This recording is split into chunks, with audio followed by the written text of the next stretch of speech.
Ever since I started mountain biking about 3 years ago, the Trek Remedy 8 has always been my dream bike. And now I finally have it. But let's just say I haven't ridden it as much as I thought I would. And let me tell you why.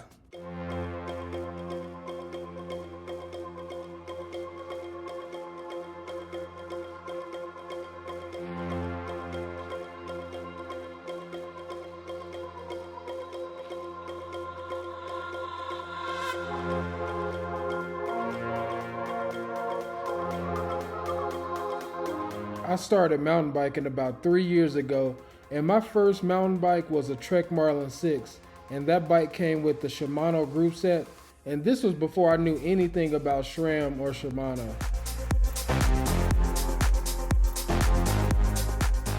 And every bike after the Trek Marlin 6 came with SRAM drivetrains, and that's when I really started to notice something different.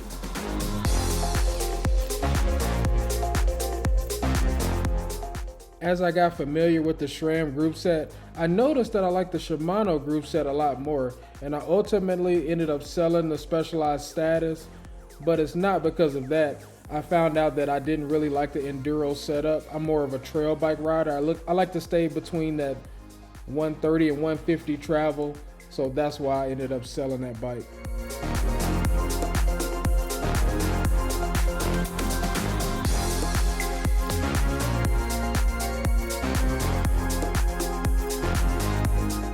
Now back to the Trek Remedy 8. I think you guys can see where I'm going with this. The Trek Remedy 8 has SRAM group set on it, and I much prefer Shimano, especially when it comes to the brakes. I'm not a fan of these SRAM brakes at all. I would like to get these off at some point. They've always given me issues. They are too mushy. You have to bleed them too often, and that's honestly the real reason why I don't ride my Trek Remedy 8 as often. Not to mention, those were the brakes that I was using when I dislocated my shoulder. I had SRAM on my wheelie bike, and the brake lever went down to my knuckle. It didn't squeeze. I looped out, tried to put my arm down, and dislocated my shoulder. So ever since then, I don't trust SRAM brakes.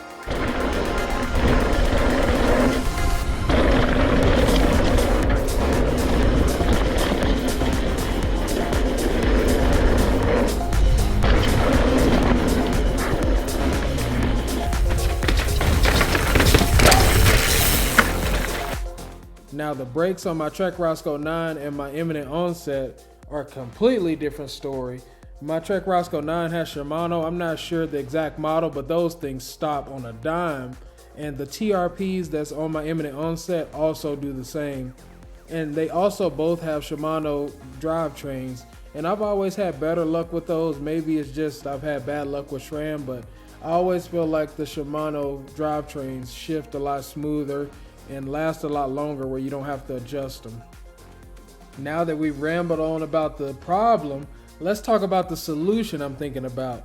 So as you guys know, I have the Eminent onset and I have TRP brakes on there, and I was able to go to Outer Bike in Crested Butte, Colorado, and I took my Eminent onset there and TRP was there.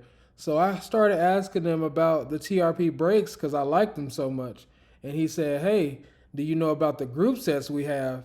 And this guy I was talking to, name is Jumpin' Jerry, the coolest guy ever. Love that guy. But he told me they have whole group sets now. And I'm thinking about putting the whole group set on my Trek Remedy 8. But I'll let Jumpin' Jerry tell you guys more about this. And let me know if you guys think I should or not, because I think it looks sick. And if the drivetrain works as good as the brakes, I definitely want to check it out.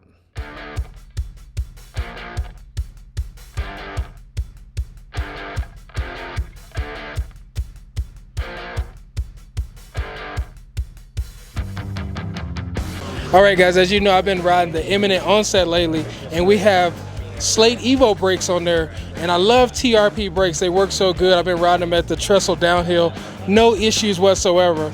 But we are here at Outer Bike, and I did not know TRP sold group sets. So we are here with Jumpin' Jerry to tell us about what they got going on here with the group sets. So we're going to go over a little bit of the Evo 12 group set that we have that goes with our Evo brakes. First off, we'll start off with our 1052 Evo 12 cassette. We make this of two different materials. Actually, it's a alloy for the upper two cassette pieces we have, and then the whole 10 lower are all machined out of one solid piece of steel. Super cool. We do a really nice deep lock ring for our cassette for the micro spline, and then we do it's a very nice clean flush inset to our cassette. This is a 372 gram cassette pieced together, but what you get is one solid unit that goes on, and there's no racking or turning when you do this. All very nice machine cut, beautiful anodized, just a great unit to ride.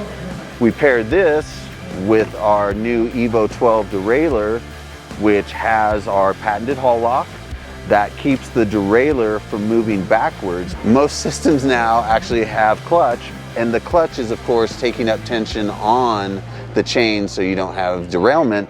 But we found that if you lock out the main body of the derailleur, now you don't have that fighting against what the clutch is trying to do. We also have a super cool design for our cage release for when you want to release the wheel. It's a two-piece system, and you actually push down on this lever right here and pull out on this one, and that releases the cage so you can pull your wheel out, adjust your chain, do maintenance, everything like that. When you want to put it back together, this basically comes up, this snaps back into place, and you're ready to go.